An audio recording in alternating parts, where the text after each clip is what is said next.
एक बार की बात है, गौतम बुद्ध अपने शिष्यों के साथ एक गांव से दूर किसी बड़े नगर की तरफ जा रहे थे। गर्मी के दिन थे और रास्ता भी बहुत लंबा था। गौतम बुद्ध अपने शिष्यों सहित बहुत देर से चल रहे थे, जिस वजह से उन्हें बहुत प्यास लगती है। वहां से कुछ ही दूरी पर बरगद के वृक्ष की एक घनी छाव थी। सभी लोग उस वृक्ष के पास पहुंच जाते हैं। महात्मा बुद्ध अपने शिष्यों सहित वृक्ष की घनी छाया के नीचे विश्राम करने लगते हैं। बहुत देर से चलने की वजह से सभी का गला प्यास से सूख रहा था। यह बात बुद्ध जानते थे। बुद्ध ने अपने एक शिष्य को कहा, आप इस बरगद की छाया से 20 कदम दूर जाकर बरगद की 2 बार परिक्रमा करके वापस आओ। शिष्य वैसा ही करता है जैसा बुद्ध ने बताया। परिक्रमा के बाद जब शिष्य महात्मा बुद्ध के पास आया तो बुद्ध बोले कि क्या आपको किसी ठंडी हवा का अनुभव हुआ था? शिष्य बोला, हाँ महात्मा बुद्ध, उस उत्तर दिशा की तरफ से मुझे कुछ ठंडी हवा का अनुभव हुआ था। शिष्य की यह बात सुन महात्मा बुद्ध शिष्य से तुरंत बोले कि उसी दिशा में चले जाओ, जरूर वहां से कुछ ही दूर पर एक तालाब अवश्य मिलेगा। उस तालाब से सबके लिए पानी ले आओ। शिष्य उसी दिशा में जब कुछ दूर जाता है तो वहां सच में एक तालाब होता है।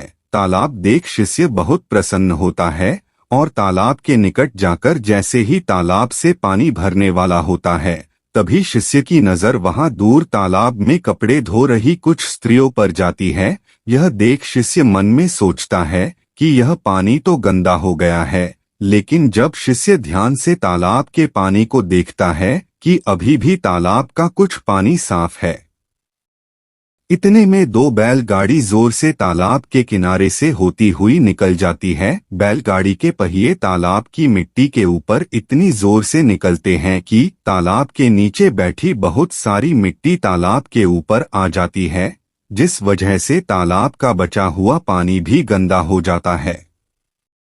यह देख शिष्य बिना पानी लिए क्रोध में महात्मा बुद्ध के पास वापस चला जाता है। शिष्य बड़े ही निराशा भाव से महात्मा बुद्ध को सब बात बताता है। शिष्य की बातें सुन सभी शिष्य बोलते हैं कि हमें तुरंत यहाँ से निकलना चाहिए, किसी दूसरी जगह पानी की खोज करनी चाहिए, वरना प्यास के मारे जान निकल जाएगी। इधर महात्मा बुद्ध सभी को शांत होने के लिए कहते हैं और बोलते हैं कि धीरज रखो, कुछ देर यही बैठो, उचित समय आने तक संयम बनाए रखो। सभी महात्मा बुद्ध की बात सुनकर शांत हो जाते हैं और वहीं बैठ जाते हैं। कुछ समय बीत जाने के बाद महात्मा बुद्ध फिर से अपने शिष्य को उसी तालाब से पानी लाने के लिए कहते हैं।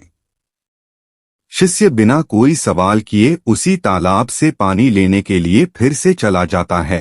तालाब की हालत देख शिष्य को यकीन नहीं होता। तालाब का पानी पूरी तरह से साफ होता है। यह देख शिष्य बहुत खुश होता है और पानी भरकर महात्मा बुद्ध के पास जाता है। सभी पानी पीकर अपनी प्यास बुझाते हैं, लेकिन अभी भी सबके मन में ये एक सवाल था कि आखिर यह चमत्कार हुआ कैसे? तालाब का सब पानी तो गंदा था। उन्हें लगा कि जरूर ये बुद्ध की शक्ति है। इनमें एक शिष्य ने यह सवाल महात्मा बुद्ध से पूछ ही लिया कि यह चमत्कार आपने कैसे किया? शिष्य का जवाब देते हुए महात्मा बुद्ध बोले कि यह कोई चमत्कार नहीं, यह आपके सब्र का फल है। यह फल है आपके सब्र बनाए रखते हुए उचित समय के इंतजार का। जितनी देर हम सब लोगों ने सब्र किया, उतनी देर तक तालाब के पानी के ऊपर तैर रहे सभी गंदे तत्व और मिट्टी तालाब के पानी के नीचे बैठ रहे थे।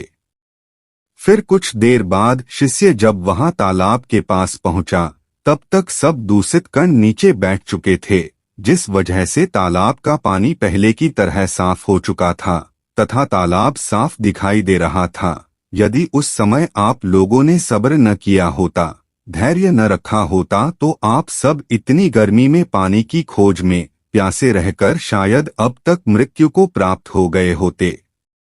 क्योंकि यहाँ से अगला कोई तालाब है या नहीं, और होगा भी तो क्या उसका पानी साफ होगा या नहीं, इन सब कारणों से आप कभी प्यास नहीं बुझा पाते और प्यास से मर जाते। फिर इतना बोलने के बाद महात्मा बुद्ध शिष्यों को एक सीख देते हुए कहते हैं कि जैसी स्थिति हम लोगों के समक्ष आज आई है, वैसी ही स्थिति और मुश्किल दौर जिंदगी के हर मोड़ पर आएंगे। तब उस समय भी आपको ऐसे ही संयम बनाए रखना होगा और अपने विवेक से काम लेते हुए ही आपको एक उचित फैसले के साथ सही नतीजे पर पहुंचना होगा।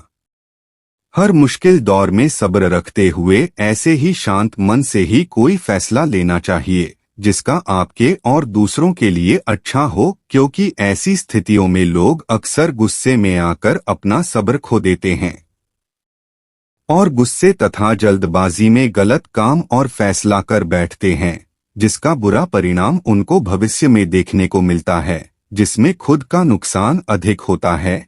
कुछ परिस्थितियां जीवन में ऐसी होती है जहां हमें सब्र बनाए रखते हुए उचित समय का इंतजार करना होता है, लेकिन लोग अक्सर यहीं पर अपना सब्र खो देते हैं और उचित समय आने का इंतजार नहीं करते, जिस वजह से उनको आगे चलकर दुख और मुश्किलों का सामना करना पड़ता है। हमें अपने जीवन में बहुत कुछ सीखने को मिलता है।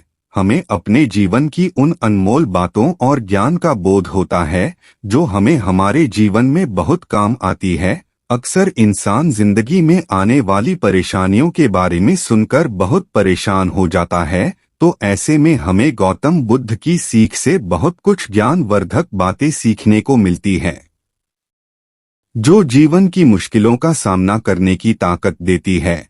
यह इंसान के मन में एक सकारात्मक ऊर्जा का संचार करती है, जो मन में बनने वाली नकारात्मक ऊर्जा को खत्म कर इंसान को सही राह की तरफ अग्रसर करती है। दोस्तों, आपको महात्मा गौतम बुद्ध की सीख देने वाली यह कहानी कैसी लगी?